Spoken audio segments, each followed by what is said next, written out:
Welcome, ladies and gentlemen. Happy Friday, and I'm happy to welcome you to this week's episode of Final Circle, the show where we recap everything that happened over the last week in Series Z and in the Apex community as a whole. I'm your host as always. My name is Y4SO. So happy to have you all here with me today, and we've got a stacked show for all of you. We're going to be talking about maybe some potential changes for the rank system in Apex. We'll discuss my thoughts on the brand new Seer nerfs, and we'll also talk about the coming season of the ALGS circuit. Super excited about that one. But for those of you that are new, I want to break down just how Series E works, okay? Series Z is a professional Apex Legends open circuit that absolutely anyone can join. We have 9 squads that qualified either through our open qualifiers prior to the season or based on their placement in Season 2 of Series E. Now, all 9 of those teams have been drafted and signed by our 9 partnered brands, and each player now makes $750 a month salary, as well as competes weekly for points and prize money every Tuesday night against other open squads, just like they used to be themselves, and then every single Wednesday against some of the best pros from all across North America. Now, if you and your squad want to get in on the action, make sure to head over to matcherino.com/ESA for a shot at being a future Series E pro. And if you still want to get into next week's actions, signups are live for Tuesday's open night. So make sure to head over again to matcherino.com/ESA. You can see on your screen now our weekly schedule. We go live with our broadcasts for Series E every Tuesday and Wednesday at 4 p.m. Pacific time right here at twitch.tv/esports arena. And of course, you're watching me right now on Final Circle, and this is every Friday at 5 p.m. Pacific time. So make sure to throw those in your calendar. Now let's kick this week's show off, as always, with Tuesday night of Series E. It was Rice Krispies Treats week this week, and that squad sitting in last place in the standings was looking to have a bounce back starting on Tuesday night.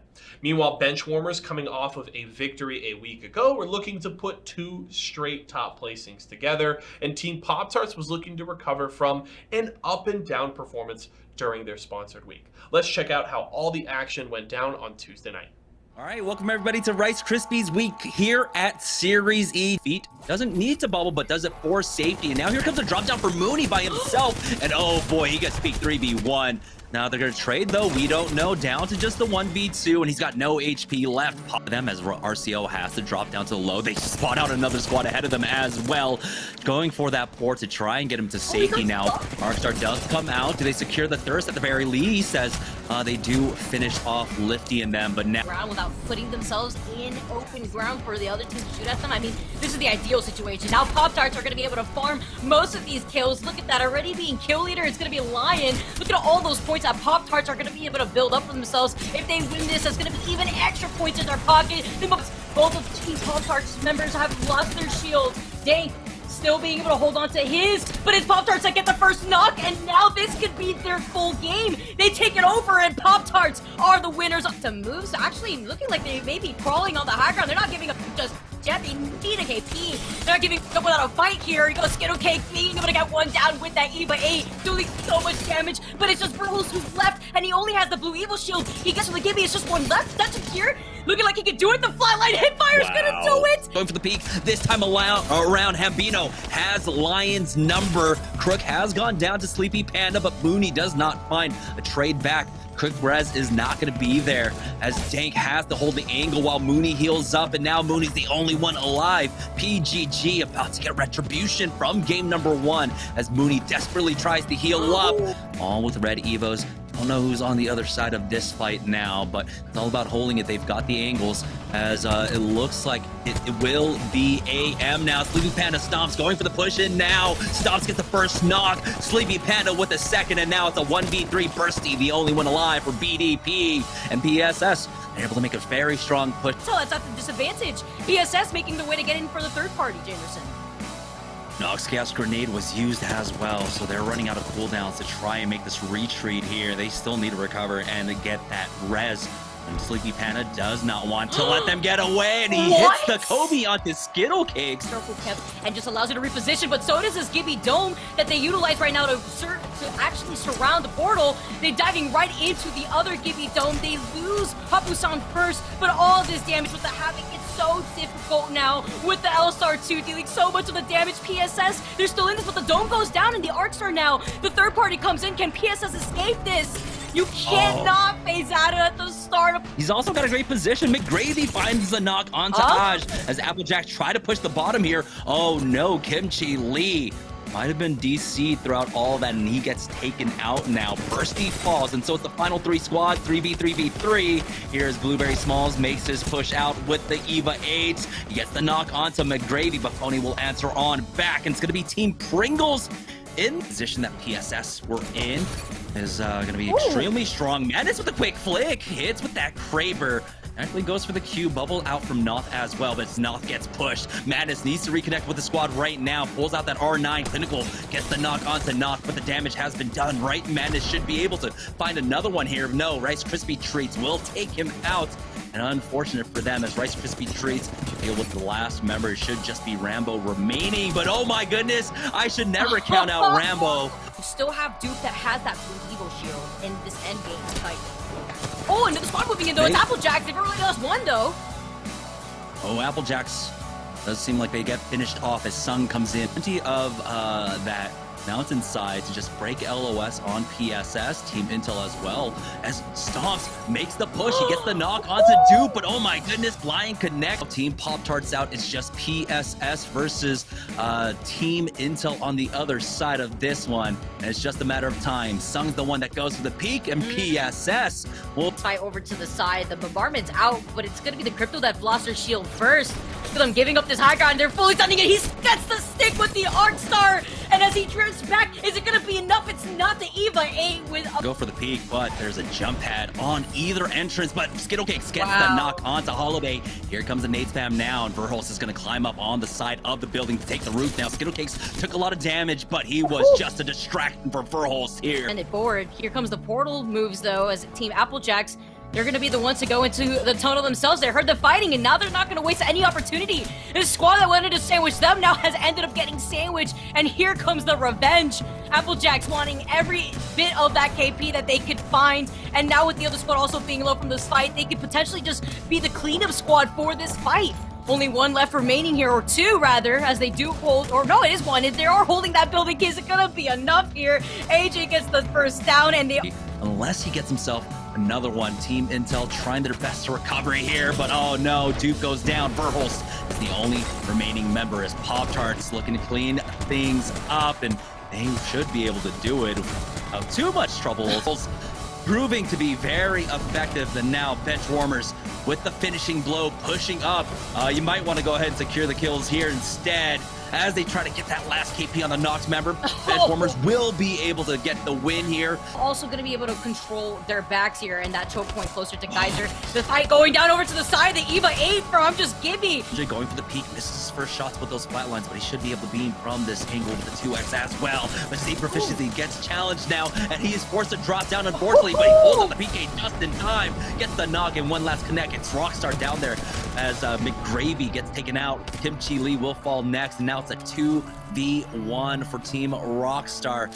Z Proficiency, though, will go ahead and secure these kills in just a moment. And Rockstar get taken out. One pre-pop these just to create a defensive line for his squad. Knocks gas grenade, but he's almost gotten cracked for it as he's getting shot up from Team Razor on the other side as well. RCL get the knock onto Gibby. Splash lose out on one more, and Turns is the only one still alive now for his squad. To rat this one out, Hakilo does spot out PSS. We'll see how much more damage PSS can do throughout all of this. Razor, though, smelling blood in the water, want to finish things off. And that's going to be Nestle out. It's the top three squads, but now it's all about who can survive into the late game. Razor trying their best, but they do get the win in the end of the... Let's check in with the Mobile One leaderboard to see who stands up top, and it is PSS by 2 points. Tuesday night was an absolute blast, and while it looked going into the final game that Team Pop-Tarts was going to be able to pull out the victory, they couldn't grab a week ago. PSS came through and absolutely stole it from them in the last game, winning by just 2 points at the end of the night. So a big win for PSS, and while obviously Pop-Tarts are going to be disappointed finishing in second, they still are building on some strong performances. Lion definitely led the way for them. So great performance from Pop-Tarts there. They were followed up then by Team Pringles, Rockstar, and Team Intel to ground out the top 5. So a lot of partnered squads there in the top 5. We do love to see that, but it is PSS sitting on top. And now if we go over to our open team standings, PSS sitting on the top here as well. 170 points for them gives them a 21-point lead over BDP. So a very interesting situation. I've talked about it a couple of times this season. First of all, these open team standings are important because whoever finishes atop them at the end of the season automatically qualifies for the next season of Series E. And we've been talking multiple times about Benchwarmers, Ashura, Sniper Meta, these squads that could possibly grab the top placing. And while we had just Lonely Fans really as the only true candidate a season ago, it is a much tighter and more contested race this time around. So PSS holds the lead for the moment, but there's still quite a few other teams hot on their tail. But now I want to talk a little bit more about Team Pop-Tarts and specifically Lion. I mentioned that he carried Team Pop-Tarts on Tuesday, was truly the leader there, and has been really the main leader for this squad throughout this season in almost every statistical category. He absolutely crushed it on Tuesday night. You can see his stats from Tuesday on your screen right now. 16 kills and 9 assists, and a total of 8,252 damage through all 6 games is a fantastic showing from Lion on open night. He did finally hit the 100 kill mark, and he does sit in 6th overall of our partnered players in kills so far this season, and he is one of only 4 players so far this season to have already hit the 60,000 damage mark. So Lion continues to lead the way for Pop-Tarts, and you see it on the graphic there. Pop-Tarts' last hope? Question mark? I certainly think the answer there is yes. I've written in my power rankings earlier on the season that Z Davis and Exile weren't bringing enough to the table, and a lot of the load was falling on Lion's shoulders. And that has continued even after Exile has left. Pop-Tarts is yet to fill that 3rd spot with a permanent player to fill in with Z Davis, and Lion and Z Davis just has not been picking up the slack that we would hope for. So Lion truly seems to be the player that Pop-Tarts is going to heavily lean on throughout the rest of the season. They do currently still sit in the top 4, and Lion is going to have to continue to excel if they want to hold on to that spot. Now let's look forward to Wednesday night. Obviously pro night here on Series E, and Pop-Tarts were looking to build off of a strong Tuesday night performance. Meanwhile, Team Liquid, after winning a week ago, were hoping to make it back-to-back, and then the rest of the partnered squads were looking to break through as well. We've yet to see one of our partnered teams finish in 1st place on a Wednesday night this season, but maybe Wednesday was that first opportunity. Let's check out how everything went down Wednesday night. Good afternoon, ladies and gentlemen, and welcome to Rice Krispies Treats Week here on Series E. It's definitely a great spot as Cloud9 making their way on in. Zach Mazer uses that Nox gas grenade to get the first knock. It's going to be finicky to fall. It's actually going to be Cheese at that end up here, but going to be trading the armor, and that actually creates the opening for Greek to make the push. They come out coordinated on that, getting the knock onto Asura, and they will just full send it on to the rest, losing out on one throughout all. Gentrifying actually getting a knock onto Pringles, I believe, as the push comes out. Gentrifying tries his best. He secures at least an additional kill point throughout all of that, but it looks like Nestle Splash left in a 1v2 will be able to finish it off. And like I not Cloud9, we're in the area So one of the many teams involved throughout all of this. They're trying to deny the res. That's the knock onto Asura as Madness just one clips with that R301, takes to the roof.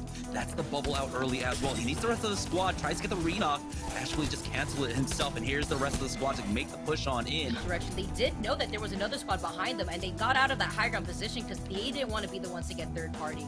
They know that there's only 2 members now left inside of this building, but they're forced to take some circle damage. Is it worth it here? I mean, they're going to be able to dive in, taking the fight over. How are you going to be able to defend yourself when you have 3? Really tricky here for them to get out of that situation, but Team Razor, 96 taking a lot of that damage, force out the bat. And look at the way that they're already rotating, trying to take full advantage of that. Now they're going to be slowed down a little bit, thrown out with the dome. It's going to be the dome used up already, and the bombardment too getting sent out. The fact that Razor's been able to hold this and get a knock while they're at it is insane. Bench warmers as Charlotte Phoenix are making the push. They've already gotten 2 knocks, and now this is the opportunity for Nestle Splash. Razor down now as Nestle Splash have the man advantage as well. It's the full push out for them. Will it be back-to-back wins? It should be, as Charlotte Phoenix are now down to just Greek God, and he is stuck inside the car by himself. The full 3 members of Nestle Splash going in for the final kill. Nestle Splash with the back-to-back cards, as it looks like we have that fight Intel versus G2 right now just outside of Thermal Station, and that had to have gone down in this build, or rather this truck alone. Yeah, this is a very common end zone. You can see why so many teams are fighting over it right now. Liquid understanding that they do have the man advantage. Golden does get 1 knock onto Nocturnal, but it should be a fast res for them. Splash in a fight here on the southwest side of the zone, getting pushed out, but they've got the barrel covers there, providing some additional damage, but Gibby will fall to Team Intel. It's a 1-for-1 exchange. They'll steal the cakes. Turns it on over. Renegades coming in for the third party, though, and Intel will not have the opportunity to go for the reset quite yet. Defensive bombardment is slowing things down just a bit. Renegades have made their way onto the second floor. Kodagami, though, coming in for Charlotte Phoenix for the third party. And everyone is just getting punished while Charlotte Phoenix is. This is an opportunity for maybe Team Intel to try and fight back in. Stink with the bubble out will allow them to get onto the second floor. You can see the gas slowing things down as they're chasing after this last member, but he is stuck behind that knock shield. Dupe will fall now. With earlier, but no, it's actually going to be bench warmers moving in right behind them. Magnus is back in the fray, but not for long as he's the first one to go down. Nox managing to get another knock, and now he's inside his own bubble. No one's going to try to interrupt him from afar. Managing to get 2 down. That's going to be some extra KP. Fun peeks out, and they will be able to secure that at the very least. And here comes the full send now from the bench warmers, trying to jump up, but Pringles have done the damage. It's a 1-for-1 exchange, bringing this down to a 2v2, but now it's all of the phony. No armor left. Madness is basically full HP, fighting in the bubble. Bench warmers will go ahead. Surprisingly enough, 303 trying to make a full push onto the squad. Here comes the black hole along with the nade spam as Kavlon gets tagged by that defensive bombardment or something here. Pushing out. Is he going to be able to get anyone? No. Phony takes him out. Albert Lely helps out on the other side, though, bringing this down to a 2v2. But now Pringles, he ultimately will be able to get the kill and the thirst onto Albert Lely, but Cloud9 are here to clean them up. They'll have the TSM, though, now going to start playing for the position. They've got a bubble fight to their north. It's a full 3-man. Reps is taking so much damage. He's the first one to fall. The bench warmers now make the push onto them. You answer back, knock to go down. It's a 1-for-1. It's all up to Snipe down left in a 1v2. He goes for the push. Now it's a 1v1, actually, finishing off Madness. Get out! Jefferson TSM now. It's going to be a 2v3 situation. We still see some knocks coming in from TSM. How it goes down, it is up to Reps. They can't ignore Nocturnal on the high ground. Himself, the Devo. It's going to be the Havoc Rifle, actually. As Rockstar find themselves in a fight right now, and oh boy, Team Razor right on top of them. That's going to be a quick kill out from Razor Finone right now, and I think Applejack will get finished off. For Ignite, find themselves in a fight over here, though. A second one to the other squad that was involved is going to be Charlotte Phoenix losing out on a Greek as Bronzy is on the hunt. So that way they can approach the circle from a better angle. DK doing a great job just holding it out, finally finishing off gentrifying there. So G2 go down in 7th or 8th position. Fortunately for Team Intel, they do finish off Jake though. There's just now one player remaining for CLG. TSM playing this one super cautiously. Nice port set up though to get onto the low ground as Bird gets a knock onto Raps, and that's going to be Imperial Hell going down as well. This is a huge opportunity now for Team Intel to finish things off. It's the final two squads and Team Intel. So let's go ahead and check in with the Mobile 1 leaderboard to see who our victors are for the evening. And after 5 games, TSM come back from behind to take the win.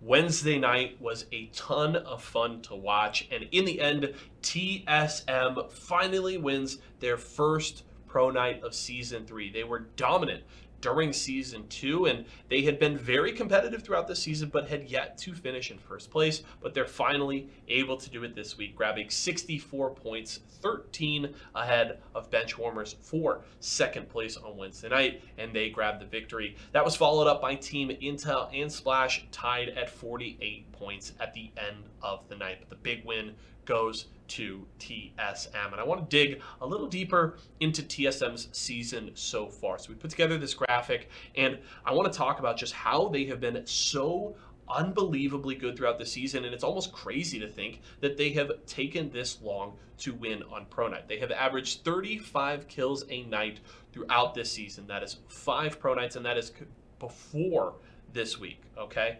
5 of 6 Pro Nights they've competed in, they average 35 kills a night. Their average placement in games is 7.28, and their average margin of defeat. Now, when you look at them on the leaderboard at the end of the night, they have averaged just 10 points behind first place through the entire season.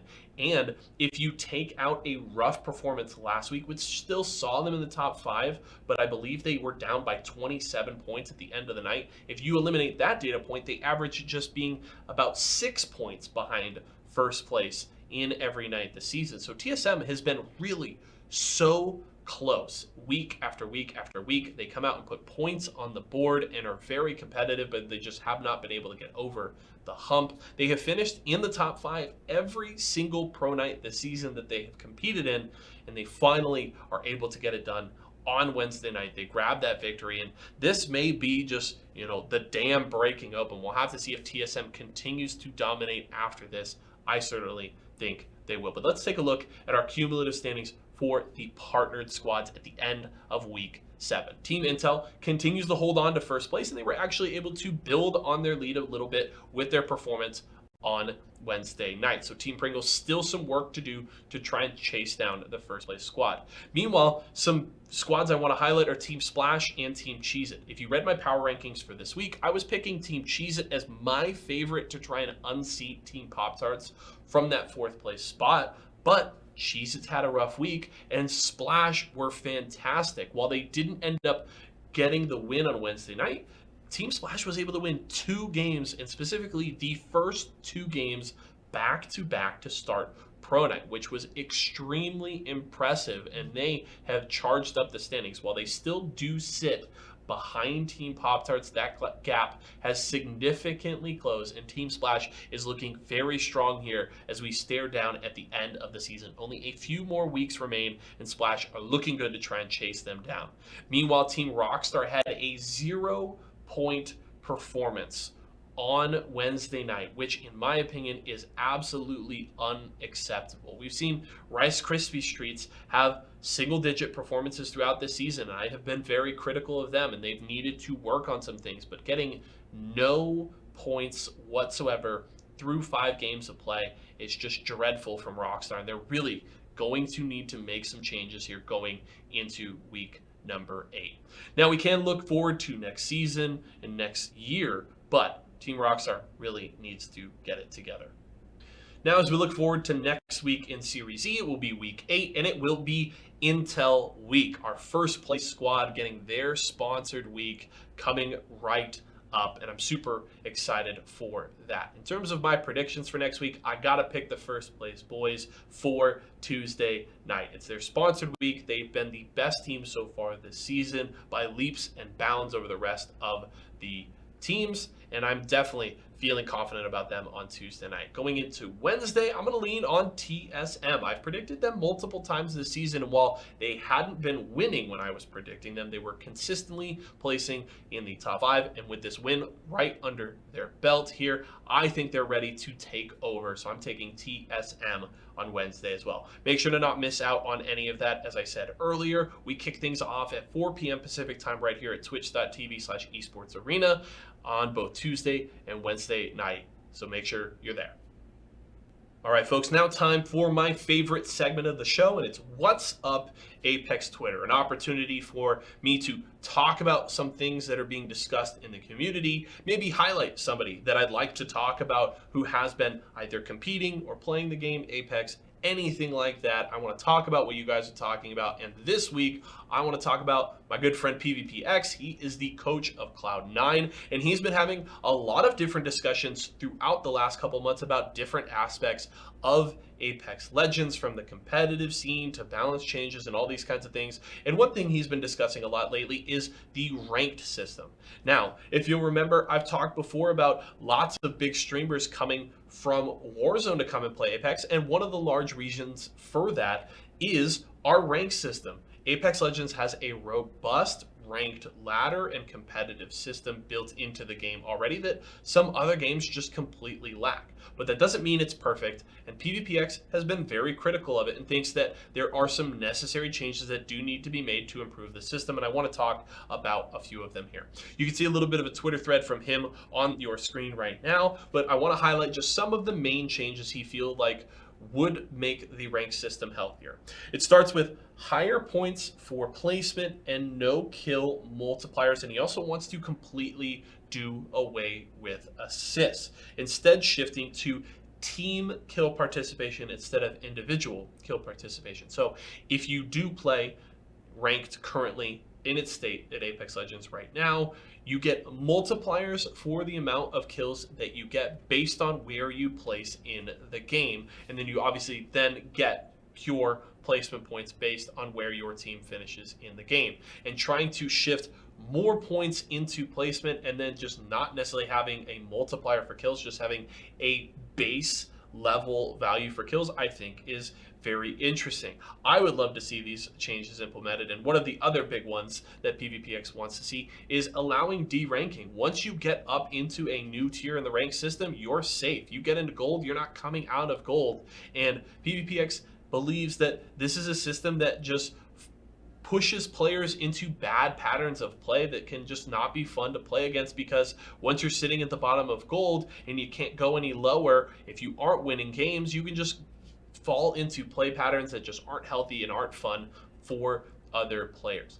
I personally have looked through all of his thoughts on this. I completely agree. I think the rank system is fun, but I think these changes would be very positive and would just build a much better competitive environment for the rank ladder. So I'd love to see it, and I'd love to see some of the more vocal devs on social media coming out and reacting to these thoughts. But I always love getting to see PvPX giving his thoughts on Apex Legends, and some great input from him here as always. Now let's talk competitive news for the Apex scene, some other events going on over the last week, and the one I want to talk about is the Game Time Summer Throwdown. Just finished up this last weekend, and our good friends Renegades did end up taking the win there, with Space Station Gaming finishing in second. And a few of the squads that we have seen consistently competing in outside events from Series E have been Team Splash, Team Cheez-It, and Team Applejacks. We've seen them, and I've mentioned them multiple times for different competitive events throughout this season. Sadly, they didn't have the most amazing finish at the Game Time Summer Throwdown. All three of those squads did finish outside of the top 15, but I do love to see our squads going out and competing in other events. A lot of these players' goals is to compete in ALGS, compete at the top level, thanks to their experience in Series E. So seeing these teams go out and do that is what I love to see. But I mentioned ALGS, and let's talk a little bit about that, because we are getting so close. We have finally inched real close to the start of the new ALGS year. We have rumored invited squads already for the first split of the ALGS Pro League. We've heard from C9, TSM, G2, Ghost Gaming, as well as Space Station Gaming and more have been invited to the Pro League first split. So we love to see that. Some notable exclusions though. Noble apparently did not get invited, so that one's going to sting. Our former friends from Team Pop-Tarts not getting the invite, but they still will have a chance to get in. As you can see on that graphic, the preseason qualifiers start very soon, just a few weeks away, and teams will compete for spots in the first split of Pro League. Now, teams that don't qualify for the Pro League will get to compete in the Challenger circuit, which will allow them to try and then qualify for the next split of the Pro League. So the circuit is very expansive, opportunities for so many different teams, and it all obviously leads up to the next ALGS Championship, which will be likely the biggest Apex Legends competitive event of all time in July of next year. There will be tons of cash on the line throughout the entire season, so I am extremely excited for the entire next year of the ALGS. It promises to be a blast.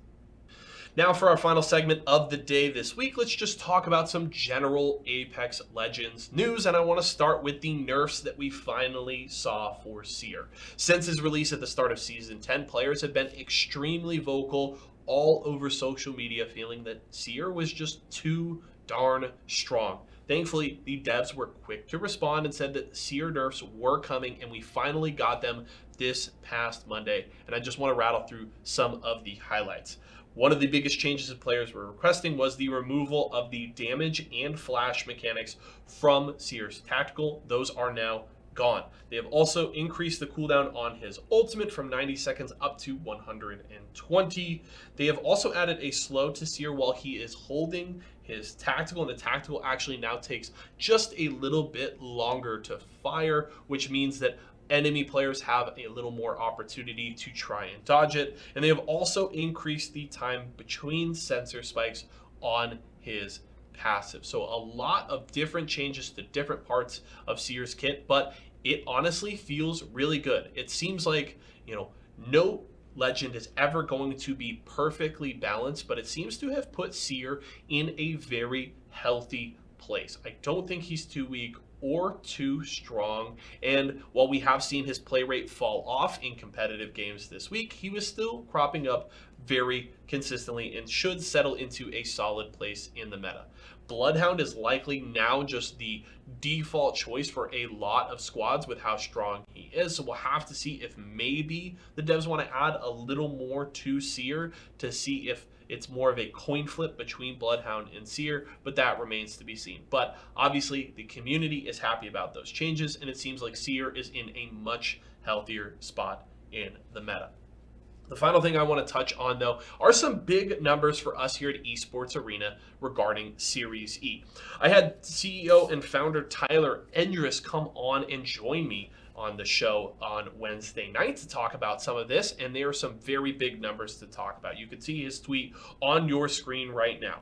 We are obviously in the middle of Season 3 of Series E, but throughout Series E history, Esports Arena has paid 81 players a total of $186,000 in salary, put up $64,000 in prizing, paid over $40,000 to casting talent, have paid almost $150,000 to Apex Legends professional orgs, and 15 different Series E players have signed to compete for professional organizations.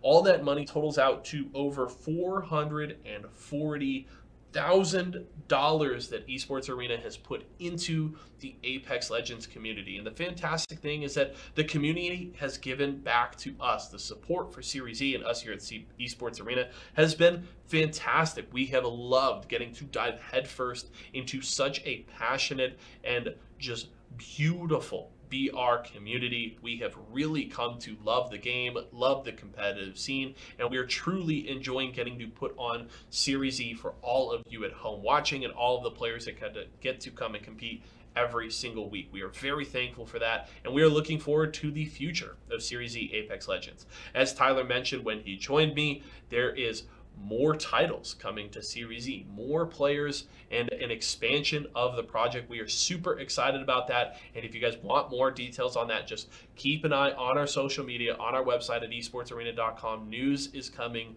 very, very soon. We are very excited about that.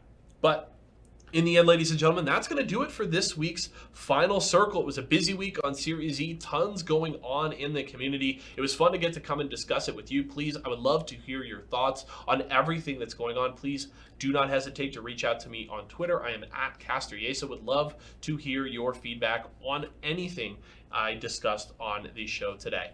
One final reminder, don't miss out on our shows this coming week.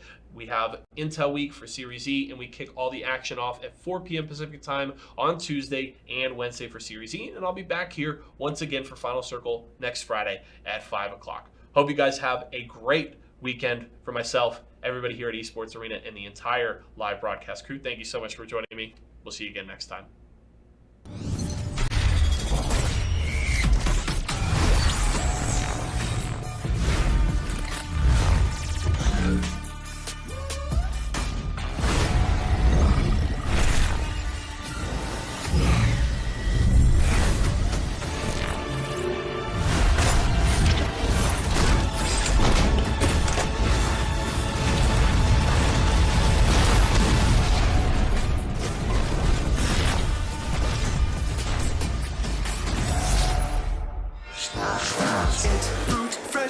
Refreshingly sweet, but without sugar, 0 calorie treat. They're all our top flavored splash. It's fruit freshen. Imagine you love frosting and filling. I do love frosting and filling. Oh, well, imagine if there was a way to enjoy that delicious goodness anywhere, anytime, out of the toaster, out of the box, out of one of those baggy thingies, with nothing but a thin layer of foil between you and... Pasta. Yes, Curtis. This is a commercial about pasta. I love it. Frosting and filling for your pasta. I like pesto. I wasn't born in the spotlight. Nah. Had to grind to shine, like a star on a hot night. And something about the struggle now resides in my muscles. And every trial and trouble helped to hang my hustle. Real rock stars don't chase the spotlight. It chases them.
Hey, shake it, kiddo.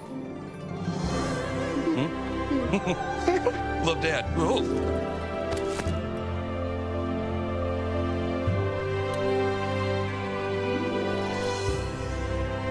I've got this. Kellogg's Rice Krispies treats. A little love when it's needed. Kellogg's, Fruit Loops, Apple Jacks, Corn Pops, Tiger Paws, they're Jumbo. Jumbo snacks, snack time heroes. Go take them on the go. Cereal, magnified, showing up for snacking time. Jumbo snacks, snack time heroes. Go take them on the go. It's Jumbo. It's for snacking. It's Jumbo Snacks. Cheez-It Snapped. How's it taste? It's so thin, crispy, and cheesy. And I just want to keep eating it. And eating it. They love them. Snapped. So good we may run out of cheese. Stack Pringles flavors. Make new ones. How much do you think Pringles paid these people? Hardly anything. Hey, you guys want to stack different Pringles flavors to create new flavor combos? Here, I'll go first. Pizza, barbecue, and jalapeno. The spicy barbecue pizza stack. Get him! Grandpa, what's going on? Pringles. We're trapped in a Pringles commercial. They must have taken us in our sleep. How can we get out? We can't, Summer. They warned me this would happen, and I didn't listen. Stack Pringles, make endless new flavors. Stacking Pringles to make new flavors. Make endless new flavors. Barbecue, wavy, and sour cream and onion equals a 3-layer dip stack. We'll be right back.